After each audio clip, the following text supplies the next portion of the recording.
ಮೂಡಲಕೆರೆನ ಸುದ್ದಿ ವಾಹಿನಿಗೆ ಸ್ವಾಗತ.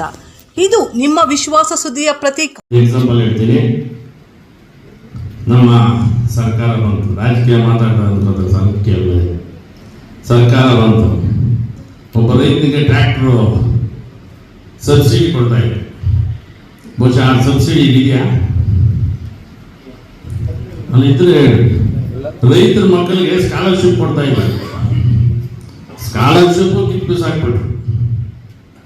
ಲಾಸ್ಟಿಗೆ ಬೋರ್ ಹಾಕ್ಲಿಕ್ಕೆ ಒಂದು 25,000 50,000 ರೂಪಾಯಿ ಖರ್ಚು ಮಾಡಿದ್ರೆ ಕರೆಂಟ್ ಸಿಗ್ತಾ ಇತ್ತು.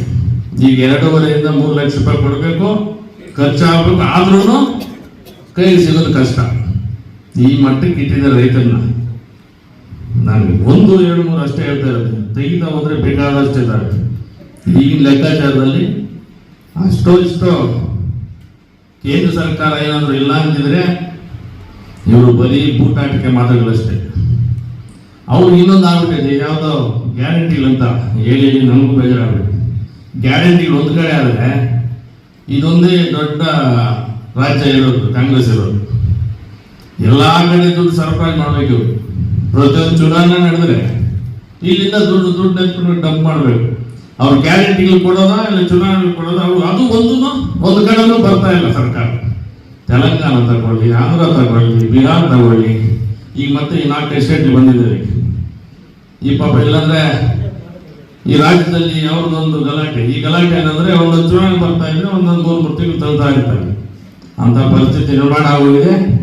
ನೋಡಿ, ನಮ್ಮ ಸರ್ಕಾರ ಇದು ಕೇಂದ್ರ ಸರ್ಕಾರ ಸುಮಾರು ದುಡ್ಡನ್ನ ಮೀಸಲಿಟ್ಟಿದ್ದಾರೆ ರೈತರಿಗೋಸ್ಕರ, ಹೈನುಗಾರಿಕೆಗೋಸ್ಕರ.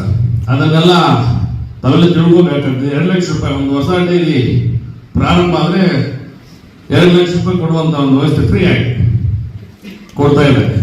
ಅದನ್ನು ಕೊಡ್ತಿದ್ದಾರೆ. ಮಿಕ್ಕ ಬೇರೆ ನಮ್ಮ ರಾಜ್ಯಕ್ಕೆ 260 ಕೋಟಿ ರೂಪಾಯಿ ಮೀಸಲಿಟ್ಟಿದ್ದಾರೆ ರೈತರಿಗೋಸ್ಕರ, ಹೈನುಗಾರಿಕೆಗೋಸ್ಕರ. ಎಲ್ಲ ಬಡ ರೈತರಿರ್ತಾರೆ. ಈ ನಿಟ್ಟಿನಲ್ಲಿ ತಾವೆಲ್ಲರೂ ಅರ್ಥ ಮಾಡ್ಕೋಬೇಕು. ಮುಂದಿನ ಮೊನ್ನೆ ಯಾವುದು ಇದು ಬಂತಲ್ಲ, ಮಾರ್ಕೆಟ್ ಕಂಪ್ಲೀಟ್ ಸರ್ವನಾಶ ಆಗ್ಬೋದು, ರೈತರು ವ್ಯಾಪಾರಸ್ಥರು ಆಗ್ಬೋದು.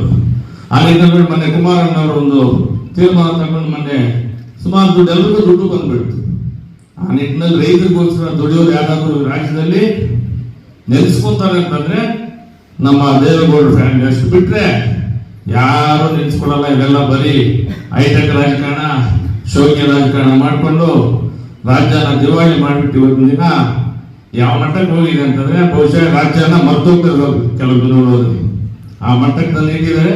ನಾವೆಲ್ಲರೂ ಮುಂದೆ ಅರ್ಥ ಮಾಡ್ಕೊಂಡು ನೋಡಿ, ಮೊನ್ನೆ ರಾಜ್ಯಸಭೆಯಲ್ಲಿ ನಮ್ಮ ಇವರು ದೇವೇಗೌಡರು ಕಣ್ಣಲ್ಲಿ ನೀರು ಹಾಕೊಂಡು ರೈತರಿಗೋಸ್ಕರ ನೀರು ಬೇಕು ಅಂತ ಅಷ್ಟೊಂದು ಅವ್ರನ್ನ ರಿಕ್ವೆಸ್ಟ್ ಮಾಡಿಕೊಂಡು ಇಡೀ ವಯಸ್ಸಿನಲ್ಲಿ 94 ವರ್ಷ ಯಾರು ರೈತರ ಬಗ್ಗೆ ಎಷ್ಟು ಮಾತ್ರ ಕಾಳಜಿ ವಹಿಸಿ ಮಾಡ್ತಾರೆ ಅಂತ ತಾವೆಲ್ಲರೂ ತಿಳ್ಕೋಬೇಕು. ರೈತರು ಬಡವರು ಮುಂದಿನ ದಿನಗಳಲ್ಲಿ ಯಾವ ರೀತಿ ಯಾವ ತೀರ್ಮಾನ ತಗೊಂಡ್ರೆ ನಮ್ಮ ರೈತರಿಗೆ, ಮುಖ್ಯವಾಗಿ ಬಡವರಿಗೆ, ಕೂಲಿ ಮಾಡ್ತಕ್ಕಂಥವ್ರಿಗೆ, ಎಲ್ಲಾ ಸಮುದಾಯಕ್ಕೆ ಒಳ್ಳೇದಾಗತ್ತೆ ಅಂತ ತಾವೆಲ್ಲರೂ ತೀರ್ಮಾನ ತಗೊಂಡು ಏನು ಈ ಸಂದರ್ಭದಲ್ಲಿ ಮಾತಾಡಲು ತಮಗೆ ಅವಕಾಶ ಕೊಟ್ಟ ಎಲ್ರಿಗೂ ಒಂದಿಸಿ ನನ್ನ ಮಾತನ್ನ ಮುಗಿಸ್ತಾ ಇದ್ದೀನಿ.